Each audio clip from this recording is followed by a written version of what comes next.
نحمده ونصلي ونسلم على رسوله الكريم أما بعد فأعوذ بالله من الشيطان الرجيم بسم الله الرحمن الرحيم يا أيها الذين آمنوا لا تكونوا كالذين كفروا وقالوا لإخوانهم إذا ضربوا في الأرض أو كانوا غزا لو كانوا عندنا ما ماتوا وما قتلوا ليجعل الله ذلك حسرة في قلوبهم والله يحيي ويميت والله بما تعملون بصير ولئن قتلتم في سبيل الله أو متم لمغفرة من الله ورحمة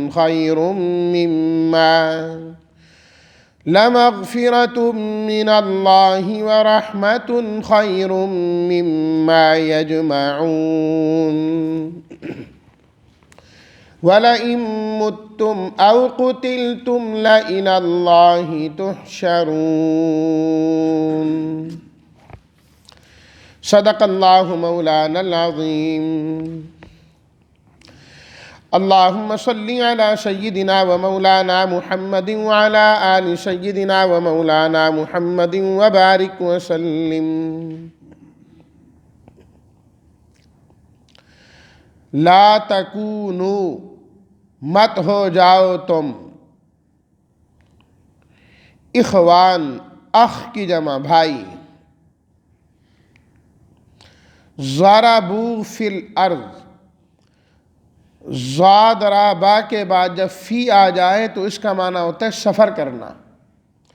جب وہ سفر کرتے ہیں زمین میں غزن غزوہ کرنا جہاد کرنا ماتو موت سے مرنا ماں کا معنی نہیں ماتو وہ نہ مرتے حسرتاً افسوس قتل تم قتل کیے جاؤ او متم یا تم ویسے ہی مر جاؤ مغفرتن بخشش یجمعون جو وہ جمع کرتے ہیں لَإِلَى لا البتہ اللہ کی طرف تحشرون تم جمع کیے جاؤ گے. ترجمہ اے ایمان والوں مت ہو جاؤ کافروں کی طرح. کہا انہوں نے اپنے بھائیوں سے جب وہ زمین میں سفر کرتے ہیں یا جہاد کے لیے جاتے ہیں کہ اگر یہ ہمارے پاس ہوتے تو نہ مرتے اور نہ مارے جاتے. یہ بات وہ کرتے ہیں تاکہ اللہ تعالیٰ اس چیز کو ان کے دلوں میں افسوس کا ذریعہ بنا دے. اور اللہ تعالیٰ زندہ کرتے ہیں اور موت دیتے ہیں اور جو کچھ تم عمل کرتے ہو اللہ تعالیٰ اس کو دیکھنے والے ہیں. اور اگر تم اللہ کے راستے میں شہید کیے جاؤ یا تم مر جاؤ تو البتہ اللہ کی جانب سے مغفرت اور رحمت بہتر ہے اس سے جو کچھ یہ جمع کرتے ہیں. اور اگر تم مر جاؤ یا شہید کیے جاؤ تو اللہ ہی کی طرف تم تمام نے جمع کیا جانا ہے.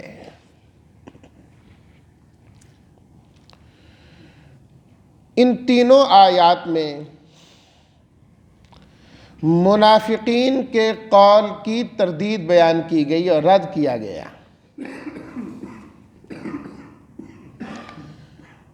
غزوہ احد کے موقع پر کفار کہنے لگے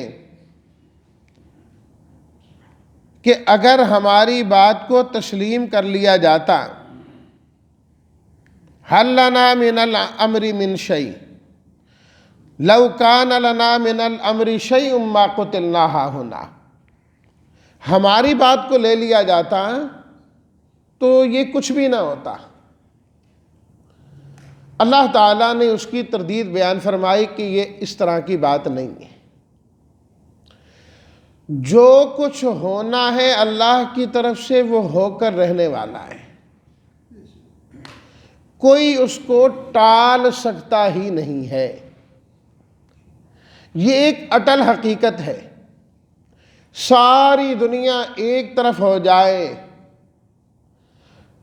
سب چاہیں کہ یہ ہونا چاہیے، ہوگا پھر بھی وہی جو میرا رب چاہے گا، جو اللہ تعالیٰ چاہیں گے۔ بندوں کے چاہنے سے کچھ نہیں ہوتا، میرا اللہ جو چاہتا ہے وہی ہوتا ہے۔ نبی کریم صلی اللہ علیہ وسلم کا ارشاد مبارک ہے، فرمایا کہ وَعْلَمْ أَنَّ الْأُمَّةَ لَوْ اجْتَمَعَتْ، یقین رکھو اس بات کا کہ اگر ساری امت جمع ہو جائے اس بات پر عَلَىٰ أَن يَنْفَعُوكَ، کہ تمہیں کچھ نفع پہنچانا چاہے، سارے کہتے ہیں کوئی فائدہ پہنچے کوئی نفع پہنچے، لم ينفعوك، فرمایا وہ تمہیں کچھ نفع نہیں پہنچا سکتے مگر اتنا ہی جتنا رب نے مقدر میں لکھ دیا ہے، سارے مل کر بھی نفع نہیں پہنچا سکتے۔ اور فرمایا اسی طریقے سے اگر وہ جمع ہو جائیں اس بات پر عَلَىٰ أَن يَضُرُّوكَ، کہ وہ تمہیں کوئی ضرر پہنچانا چاہیں، کوئی نقصان پہنچانا چاہیں، لم يَضُرُّوكَ بِشَيْءٍ، فرمایا تمہیں کوئی نقصان نہیں پہنچا سکتے۔ ساری دنیا ایک طرف کھڑی ہے کہ اس بندے کو نقصان پہنچانا ہی پہنچانا ہے، میرا رب نہیں چاہتا، تو فرمایا کہ جتنا مقدر میں لکھا ہے اتنی تکلیف تو پہنچا سکیں گے، اس کے علاوہ نہیں پہنچا سکتے۔ ساری انسانیت جمع ہو جائے تو یہ کہنا کہ میری رائے مان لی جائے، میری بات مان لی جائے تو اس طریقے سے نہیں ہوگا، یہ بات ہی غلط ہے۔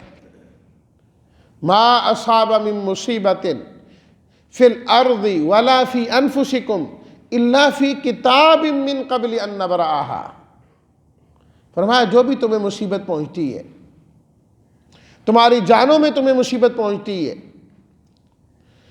تمہارے پیدا کرنے سے پہلے فرمایا ہم نے اسے لکھ دیا ہے، تمہارا پیدا کرنے سے پہلے ہی اللہ تعالیٰ نے اسے لکھ دیا، سب لکھا ہوا ہے۔ تو اس واسطے فرمایا کہ خود بڑا بننے کی کوئی ضرورت نہیں ہے کہ صرف تمہارے مشورے پر عمل کرنے کی وجہ سے تقدیریں ٹلنا شروع ہو جائیں اور تمہاری بات مانے تو اللہ کا نظام بدل جائے، نہیں ہو سکتا۔ اس لیے مشورہ ہو ضرور ہو، بس جو فیصلہ ہو جائے اس پر عمل کریں، کوئی اس میں تکلیف آئے پریشانی آئے سمجھیں یہ اللہ کی طرف سے ہے، اس نے آنا تھا، بندے کے اختیار میں جو کچھ ہے اس نے کر لی۔ یہ منافقین کا قول اور طریقہ ہے، منافقین کا قول اور طریقہ ہے، اگر ایسا ہوتا تو ایسا ہوتا، اگر ایسا ہوتا تو ویسا ہوتا، فرمایا نہیں۔ یا ایھا الذین آمنوا، اللہ نے ایمان والوں کو خاص طور پر متنبہ کیا، اے ایمان والوں لا تکونوا کالذین کفروا، مت ہو جاؤ ان لوگوں کی طرح جو کافر ہوئے۔ یہاں کافر سے مراد منافق ہے کہ زبان سے تو اسلام کا دعویٰ ہے لیکن اندر کفر چھپا ہوا ہے، فرمایا ایسے لوگوں کی طرح نہیں ہونا۔ کیوں؟ قالوا لاخوانہم اذا ضربوا فی الارض، اس لیے کہ وہ اپنے بھائیوں سے کہتے ہیں، یعنی باقی انسانوں سے، باقی لوگوں سے، بظاہر تو وہ بھی مدینہ میں ہی رہتے تھے نا، مدینہ کے رہائشی تھے۔ اخوت جو ہوتی ہے یہ کئی طریقے سے ہوتی ہے، بسا اوقات سگا بھائی کے ماں باپ دونوں کا ایک ہے، وہ بھی بھائی ہے، اور ایک وطن کے رہنے والے بھی آپس میں بھائی ہوتے ہیں، ہم وطن بھائی بہن ہوتے ہیں وہ، اور ایک قوم کے لوگ بھی آپس میں بہن بھائی ہوتے ہیں، کہتے ہیں بھائی ہیں نہیں سارے، ایک قوم ہے جی ہماری، ایک مذہب کو ماننے والے بھی آپس میں بھائی ہوتے ہیں، مسلمان آپس میں بھائی بھائی ہیں، انما المؤمنون اخوہ۔ تو اخوت کئی قسم کی.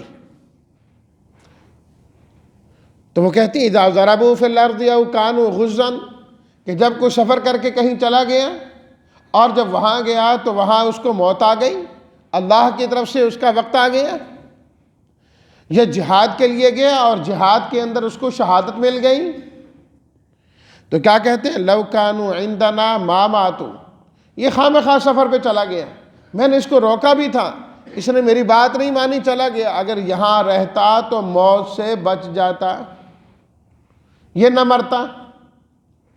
یہ تو جہاد میں چلا گیا، اگر نہ جاتا ما قتلوا تو یہ مارا نہ جاتا، یہ شہید نہ ہوتا، بچ جاتا. یہ لوگ تو یہی سمجھتے ہیں نا کہ جو میدان جہاد میں جاتا ہے وہ شہید ہو جاتا ہے، وہ مارا جاتا ہے. کیا جتنے لوگوں نے جہاد کیا وہ اللہ کے راستے میں گئے تو سارے مر گئے؟ کوئی نہیں بچا. اور کیا جو میدان جہاد میں نہیں گئے وہ آج تک بچے پھرتے ہیں؟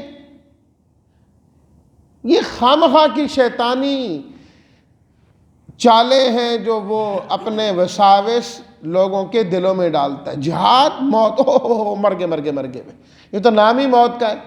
بھئی بغیر جہاد کے جو مر رہے ہیں پھر وہ بھی تو موت ہے. کیا جہاں ہم رہتے ہیں، جن گھروں میں ہم رہتے ہیں، یہ پہلے دن سے ہم ہی رہ رہے ہیں اس جگہ میں؟ ان علاقوں میں پہلے لوگ آباد نہیں تھے؟ اسی شہر میں، شہر لاہور میں پہلے لوگ نہیں رہتے تھے؟ کہاں گئے وہ آباء و اجداد؟ سارے اس دنیا سے چلے گئے. اس کا مطلب تو یہ انسانی زمین چھوڑ کے چلا جائے، کیونکہ زمین پر جو رہتا ہے وہ مر جاتا ہے. سارے مر گئے. وہ کہتے ہیں نا، ایک بندے نے دوسرے سے پوچھا بھی تو کیا کام کرتا ہے؟ اس نے کہا میں باہری جہاز میں ہوتا ہوں. اس نے کہا ہو بڑا خطرناک جگہ میں رہتا ہے تو. تیرا باپ، اس نے کہا وہ بھی یہی کام کرتا تھا. ان کا دادا، وہ بھی یہی کام کرتا تھا. ان کا کیا بنا؟ اس نے کہا میرا دادا بھی ایک موقع پہ ڈوب گیا تھا اور میرا والد بھی ڈوب گیا، دونوں مر گئے. اس نے کہا چھوڑ اس بات کو، تو کس کام میں لگا ہوا ہے؟ اس نے کہا وہ کیوں بھائی، چھوڑوں کیوں؟ تو کہاں رہتا؟ اس نے کہا فلانی جگہ. انہوں نے کہا تیرا باپ؟ انہوں نے کہا وہ بھی ادھر رہتا تھا. انہوں نے کہا وہ کدھر ہے؟ کہتا ہے وہ فوت ہو گیا. ان کا دادا کدھر ہے؟ انہوں نے کہا وہ فلانی جگہ رہتا تھا. انہوں نے کہا وہ کدھر ہے؟ انہوں نے کہا وہ مر گئے. کہتے تم بھی زمین پر خشکی پہ رہنا چھوڑ دو. تمہارا باپ بھی مر گیا نا خشکی پہ رہتے ہوئے، دادا بھی مر گیا، پردادا بھی مر گیا، خشکی چھوڑ دو. تو جب وہاں موت آتی ہے تو یہاں بھی موت آتی ہے. تو اللہ تعالیٰ بھی یہی سمجھانا چاہتے ہیں بغیر جہاد کے موت آتی ہے، تو یہ کہنا جہاد میں موت آتی ہے، یہ کون سی بات ہوئی؟ لِيَجْعَلَ اللَّهُ ذَلِكَ حَسْرَةً فِي قُلُوبِهِمْ. فرمایا ایسی باتیں کہتے ہیں جن کا نتیجہ افسوس کے علاوہ کچھ بھی نہیں ہے. جن کا نتیجہ افسوس کے علاوہ کچھ بھی نہیں ہے، یہ ان کے دلوں میں افسوس ہی افسوس ہے، حسرت ہی حسرت ہے. تو اللہ تعالیٰ نے سب سے پہلے فرمایا اے ایمان والو اپنا عقیدہ بنا لو، واللہ یحیی و یمیت، زندگی اور موت میرے رب کے قبضے میں ہے. موت و حیات کا مالک صرف اللہ. الذی خلق الموت والحیات، موت کو پیدا کرنے والا بھی اللہ اور زندگی کو پیدا کرنے والا بھی اللہ ہے. پیدا بھی اسی نے کی ہے، صفت بھی اسی کی ہے. جس کو وہ زندہ رکھنا چاہے کوئی مار نہیں سکتا، جسے وہ مارنا چاہے کوئی زندہ نہیں کر سکتا. جو رات قبر کی ہے وہ باہر نہیں آ سکتی، اور جو باہر کی ہے وہ قبر میں نہیں آ سکتی. کچھ کر لے انسان، یحیی و یمیت. فرمایا کہ زندگی اور موت کا مالک صرف اور صرف اللہ ہے، صرف اور صرف اللہ ہے. واللہ بما تعملون بصیر، اور جو کچھ تم عمل کرتے ہو اللہ اس کو دیکھنے والے ہیں. اللہ اس کو دیکھنے والے، دیکھ رہے ہیں اللہ تعالیٰ اس کو. تو جب اللہ نے موت دینی ہے اور پھر تمہیں دوبارہ زندہ بھی کرنا ہے، یہ اللہ تعالیٰ کرتے ہیں. کنتم امواتا فاحیاکم، فرمایا تم سارے نہیں تھے یعنی مردہ تھے، اللہ نے تمہیں زندگی دی. ثم یمیتکم، پھر اللہ تم تمام کو موت دے گا. ثم یحییکم، پھر اللہ تمہیں دوبارہ زندگی دے گی، پھر دوبارہ زندگی ملے گی، ثم الیہ ترجعون، پھر اللہ کی بارگاہ میں تم نے پیش ہونا ہے۔ اللہ جس کے سامنے تم نے پیش ہونا ہے وہ اللہ تمہارے سارے کرداروں کو اور ساری چیزوں کو ابھی سے جانتے ہیں، ابھی سے جانتے ہیں۔ اس لیے منافقت چھوڑو، برے کام چھوڑو، صحیح کام کرنے والے بن جاؤ، صحیح کام کرنے والے بن جاؤ۔ اور پھر اللہ تعالیٰ نے ان لوگوں کی تردید بیان کی جو یہ کہتے تھے ہمارے پاس رہتے تو موت نہ آتی، ہمارے پاس رہتے تو یہ شہید نہ ہوتے۔ فرمایا کیسی باتیں تم کر رہے ہو؟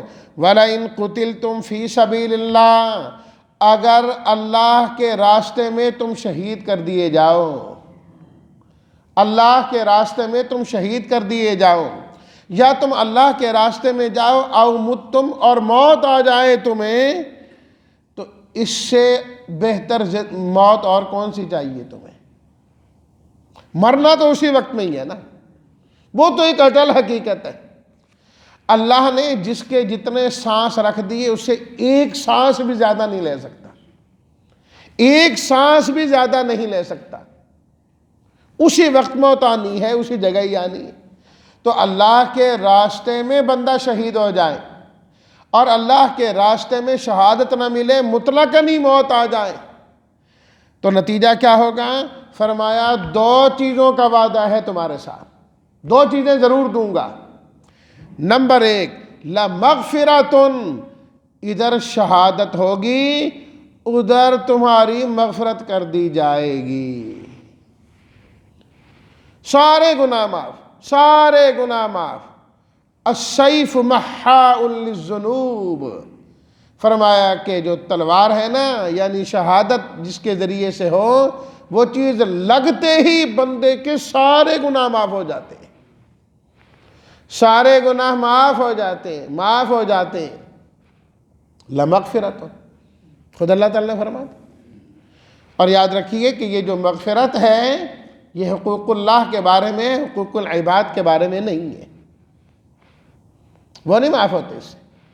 خود حدیث شریف میں موجود ہے، رسول اللہ صلی اللہ علیہ وسلم سے ایک صحابی نے آ کے پوچھا کہ اگر میں اللہ کے راستے میں جاؤں، اخلاص کے ساتھ، ثواب کی امید کے ساتھ جاؤں، میں آگے بڑھنے والا ہوں، پیچھے ہٹنے والے اب بھی نہ ہوں، اور اسی حال کے اندر مجھے قتل کر دیے جائے، میں شہید ہو جاؤں، تو کیا میرے گناہ معاف ہو جائیں گے؟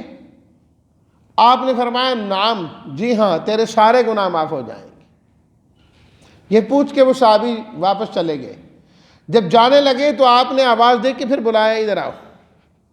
وہ دوبارہ آئے، آپ نے فرمایا پھر سوال کرو۔ انہوں نے دوبارہ سوال کیا، آپ نے فرمایا جی ہاں، سارے گناہ معاف کر دیے جائیں گے، الا الدین، سوائے قرض کے، قرض معاف نہیں ہوگا۔ فرمایا یہ ابھی ابھی جبریل امین آئے ہیں اور مجھے یہ بات بتا کے گئے، گناہ سب معاف ہو جائیں گے لیکن کسی کا قرض دینا ہے معاف نہیں ہوگا۔ قرض حقوق العباد میں ہے، حقوق العباد میں ہے، وہ نہیں معاف ہوں گے۔ اس کے علاوہ اللہ سارے گناہوں کو معاف کر دے گا۔ اور دوسری چیز، وَرَحْمَةٌ، اللہ اپنی رحمت عطا فرما دیں گے، اللہ اپنی رحمت عطا فرما دیں گے۔ اور جس پر اللہ کی طرف سے رحمت کر دی جائے اس کا بیڑا پار ہو جاتا ہے۔ اللہ کی رحمت ہی چاہیے نا، اللہ کی رحمت ہی چاہیے، اور اللہ نے خود فرمایا کہ مجھ سے میری مغفرت مانگا کرو۔ اللہ تعالیٰ نے سورہ النور کی بالکل آخری آیت جو ہے، اللہ تعالیٰ نے نبی کریم صلی اللہ علیہ وسلم سے خود فرمایا، قل، میرے حبیب آپ یہ دعا مانگیے، اب مانگیے یہ دعا، کیا؟ رب اغفر وارحم وانت خیر الراحمین، رب اغفر وارحم وانت خیر الراحمین، اے اللہ میری مغفرت فرما دے، اے اللہ رحمت نازل فرما دے، تو سب سے بہترین ہی رحمت نازل کرنے والا ہے۔ تو یہاں اللہ پاک فرماتے ہیں جو اللہ کے راستے میں شہید کر دیا جائے یا اسے موت آ جائے، اسے مغفرت بھی عطا کر دوں گا اور اسے رحمت بھی عطا کر دوں گا۔ خیر مما یجمعون، فرمایا مغفرت اور رحمت یہ دونوں تمام ان دولتوں سے بہتر ہے جو لوگ جمع کرتے ہیں۔ انسان کو زندگی ملے اور زندگی کے اندر ہر قسم کی دولت جمع کرے، سونا جمع کرے، چاندی جمع کرے، ڈالر جمع کرے، ریال جمع کرے، کیا سے کیا اسے مل جائے، فرمایا اس سے بہتر یہ ہے کہ انسان کو مغفرت اور اللہ کی رحمت مل جائے۔ اور یہ اللہ کن کو عطا کریں گے؟ جو اللہ کے راستے میں شہید کیے جاتے ہیں یا اللہ کے راستے میں ویسے ہی فوت ہو جاتے ہیں۔ پھر دوبارہ فرمایا وَلَئِن مُتُّمْ أَوْ قُتِلْتُمْ، تم کہیں بھی مر جاؤ اور تمہاری شہادت ہو جائیں، کسی بھی طریقے سے تم جاؤ گے، آخر تو اللہ کی بارگاہ میں ہی جانا ہے نا۔ آج نہیں تو کل، کل نہیں تو پرسوں، رہنا تو تم نے ہمیشہ ہے ہی نہیں ہے۔ آخر تو سب نے مرنا ہے اور آخر سب نے بارگاہ الہی میں جانا ہے، بارگاہ الہی میں جانا ہے۔ پھر صرف اس تمنا میں رہنا کہ چند دن زیادہ مل جائیں، چند سانس زیادہ مل جائیں، اس بات کی فکر کرنے سے بہتر یہ ہے انسان اس بات کی فکر کرے کہ مجھے مغفرت عطا کر دی جائے اور اللہ کی طرف سے رحمت عطا کر دی جائے۔ کیونکہ اس تمنا میں رہنا کہ میری زندگی بڑھ جائے، دن بڑھ جائیں، وہ بڑھ تو نہیں سکتے، لیکن اس زندگی میں انسان محنت کرے، مغفرت کو بھی حاصل کر سکتا ہے اور رحمت کو بھی حاصل کر سکتا ہے۔ یہ حاصل ہونے والی چیزیں ہیں۔ اللہ تعالی ہم سب کو یہ دونوں چیزیں عطا فرمائے، ہمارے سب گناہوں کو معاف کرے، ہمیں توبہ کرنے والا بنائے، اور جب ہم جائیں تو اللہ تعالی اپنی رحمت کا سایہ ہمارے اوپر فرمائے۔ وآخر دعوانا ان الحمد للہ رب العالمین۔